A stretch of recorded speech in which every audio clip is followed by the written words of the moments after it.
कहानी की शुरुआत एक सीसीटीवी फुटेज से होती है, जहां एक आदमी अपने चेहरे को कपड़े से ढककर अपने दोस्त को फोन कर रहा होता है।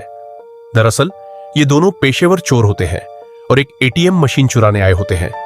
दोनों मिलकर एटीएम मशीन को उसकी जगह से निकालते हैं। फिर उनमें से एक गाड़ी लेकर आता है।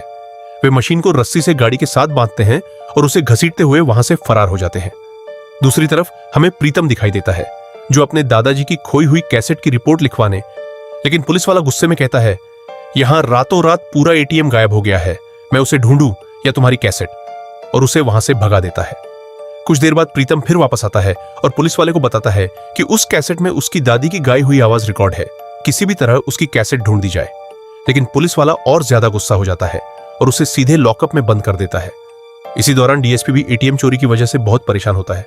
तब प्रीतम उससे कहता है, मैं आपका एटीएम ढूंढ दूंगा, लेकिन बदले में आपको मेरी कैसेट ढूंढनी होगी। डीएसपी उसकी बात मानते हुए कहता है, अगर तुम एटीएम नहीं ढूंढ पाए तो तुम्हारी खैर नहीं। दरअसल प्रीतम एक साइबर एक्सपर्ट होता है।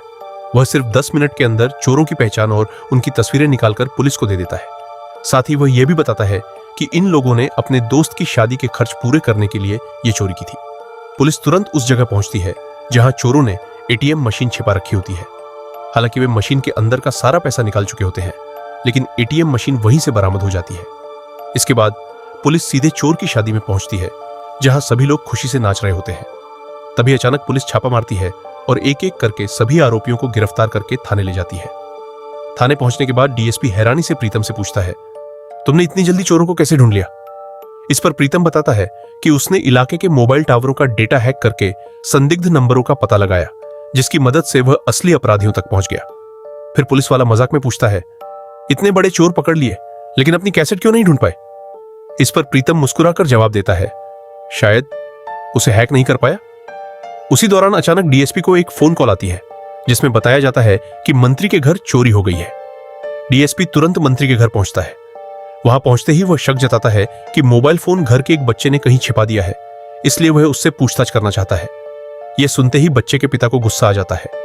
स्थिति बिगड़ती देखकर डीएसपी माफी मांगता है और भरोसा दिलाता है कि शाम तक मोबाइल मिल जाएगा। इसके बाद वह एक मोबाइल की दुकान पर जाकर मंत्री के फोन जैसा बिल्कुल वैसा ही फोन खरीदता है और एक चोर को उस चोरी की झूठी जिम्मेदारी लेने के लिए तैयार करता है। लेकिन जब वह मंत्री के पास पहुंचता है, तब तक असली मोबाइल पहले ही मिल चुका होता है। यह देखकर मंत्री बहुत नाराज हो जाता है और सिर्फ इतना कहता है, अब मेरे फोन का इंतजार करना। यहीं से कहानी एक नए और बेहद दिलचस्प मोड़ पर पहुंच जाती है। पेड्रो जैसे ही घर पहुंचता है, तभी उसके फोन की घंटी बजती है। दूसरी तरफ से उसे बताया जाता है कि उसका ट्रांसफर हो चुका है। यह खबर सुनते ही उसके चेहरे पर खुशी आ जाती है। लेकिन बेचारे पेड्रो को क्या पता था कि उसका ट्रांसफर किसी पुलिस स्टेशन में नहीं, बल्कि सीधे साइबर क्राइम ब्रांच में हुआ है। अगले दिन जब वह अपनी नई पोस्टिंग पर पहुंचता है, तो उसे एक कंप्यूटर के सामने बैठा दिया जाता है। पेड्रो को कंप्यूटर चलाना तो दूर, उसे ठीक से ऑन करना भी नहीं आता।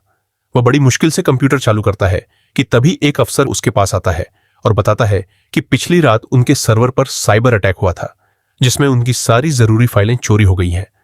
यह सुनकर पेड्रो हैरानी से पूछता है, आखिर ये फाइलें रखी कहां थी? वह अफसर जवाब देता है, सर हमारी सारी फाइलें क्लाउड में सेव थी।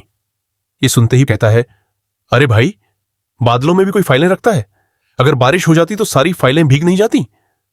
उसकी यह बात सुनते ही वह अफसर गुस्से से लाल हो जाता है।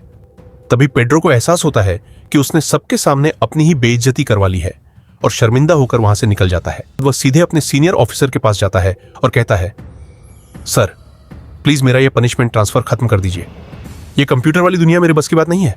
उसका सीनियर मुस्कुराते हुए कहता है, अगर तुम 2-3 बड़े केस सॉल्व कर लोगे तो मैं तुम्हारा ट्रांसफर वापस करवा दूंगा। यह सुनकर पेड्रो के अंदर फिर से उम्मीद जाग जाती है। वह पूरे आत्मविश्वास के साथ कहता है, ठीक है सर, अब यह काम होकर रहेगा। वह सीधे प्रीतम के पास पहुंचता है और उससे कहता है, यार मेरी खातिर 1-2 केस सॉल्व कर दे। प्रीतम पहले तो साफ मना कर देता है और कहता है कि वह यह काम बहुत पहले छोड़ चुका है। लेकिन जब पेड्रो उसके दादाजी की खोई हुई कैसेट ढूंढने का वादा करता है, तो प्रीतम उसकी मदद करने के लिए तैयार हो जाता है। अभी दोनों की बात खत्म ही होती है कि तभी पेड्रो के फोन पर एक कॉल आती है। दूसरी तरफ उसकी जूनियर एक ईमेल पढ़कर सुनाती है, जिसमें एक आदमी लिखता है कि नए साल की रात वह पहले अपनी पत्नी, फिर उसके प्रेमी को मार देगा और आखिर में खुद भी अपनी जान ले लेगा। पेड्रो तुरंत प्रीतम की तरफ देखता है और कहता है, केस हर हाल में सॉल्व करना होगा। प्रीतम को अचानक अतीत की कोई पुरानी बात याद आ जाती है। वह कुछ पल सोचता है और फिर इस केस पर काम करने के लिए हाँ कह देता है। अब देखना यह है कि क्या प्रीतम और पेड्रो समय रहते उस रहस्यमयी अपराधी तक पहुंच पाएंगे या फिर नए साल की शुरुआत 3 मौतों के साथ होगी। इसका जवाब जानने के लिए कहानी अब एक और भी रोमांचक मोड़ लेने वाली है।